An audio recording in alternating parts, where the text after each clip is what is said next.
Chapter 6. The First Two Finders. The very next day, the first golden ticket was found. The finder was a boy called Augustus Gloop, and Mr. Bucket's evening newspaper carried a large picture of him on the front page. The picture showed a 9-year-old boy who was so enormously fat he looked as though he had been blown up with a powerful pump. Great flabby folds of fat bulged out from every part of his body, and his face was like a monstrous ball of dough with two small greedy currency eyes peering out upon the world. The town in which Augustus Gloop lived, the newspaper said, had gone wild with excitement over their hero. Flags were flying from all the windows, and children had been given a holiday from school, and a parade had been organized in honor of this famous youth. "I didn't know Augustus would find a golden ticket," his mother had told the newspaperman. "He eats so many candy bars a day that it's almost impossible for him not to find one. Eating is his hobby, you know. That's all he is interested in, but still, that's better than being a hooligan and shooting off zip guns and things like that in his spare time, isn't it? And what I always say is, he wouldn't go on eating like he does unless he needed some nourishment, would he?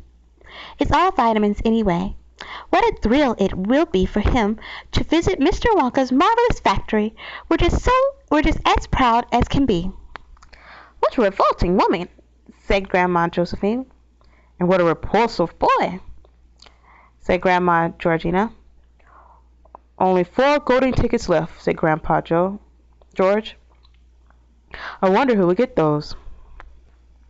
And now the whole country, indeed the whole world, seemed suddenly to be caught up in a mad candy-buying spree, everybody searching frantically for their precious remaining tickets.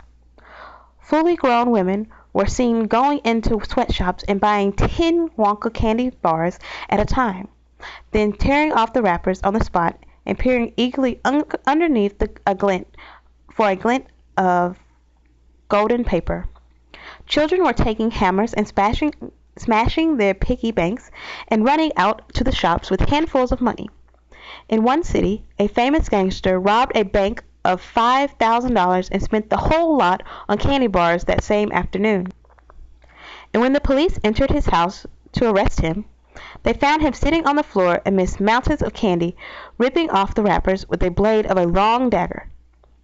In far off Russia, a woman called Charlotte Roos claimed to have found the second ticket, but it turned out to be a clever fake.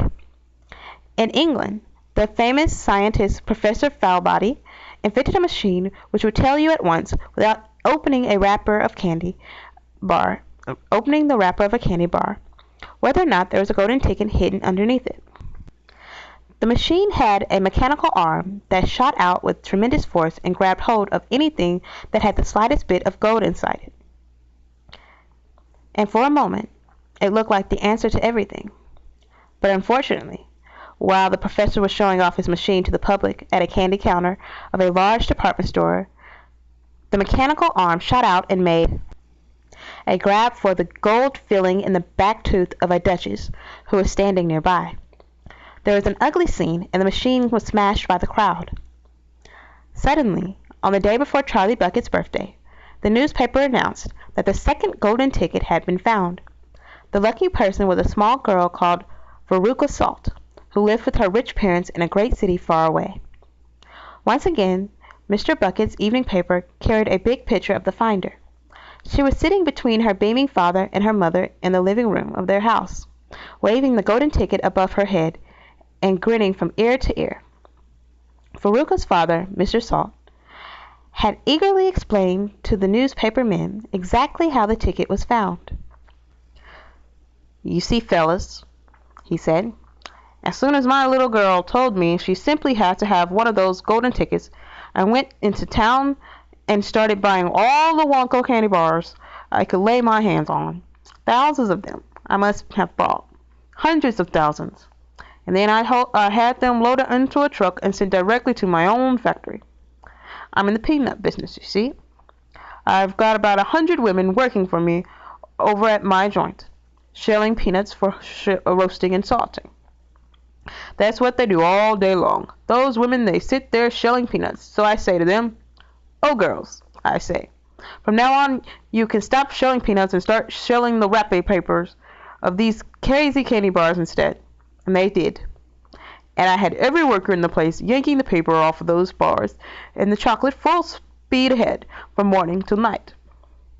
But 3 days went by and they had no luck. Oh, it was terrible. My little Veruca got more and more upset each day, and every time I went home, she would scream at me, where's my golden ticket? I want my golden ticket! She would lie for hours on the floor, kicking and yelling in the most disturbing way. Well, sir, I just hated to see my little girl feeling unhappy like that. So I vowed I would keep the search until I got her what she wanted. And then suddenly, on the evening of the 4th day, one of my women workers yelled, I've got it! A golden ticket! And I said, give it to me quick. And she did. And I rushed it home to give it to my darling Veruca. And now she's all smiles, and we have a happy home once again. That's even worse than the fat boy, said Grandma Josephine. She needs a real good spanking, said Grandma Georgina. I don't think that girl's father played quite fair, Grandpa. Do you? Charlie murmured. He's spoiling her, Grandpa Joe said, and no good ever came from spoiling a child like that. Charlie, you mark my words. Come to bed now, my darling, said Charlie's mother. Tomorrow's your birthday. Don't forget that. So I expect you'll be up early to open your present.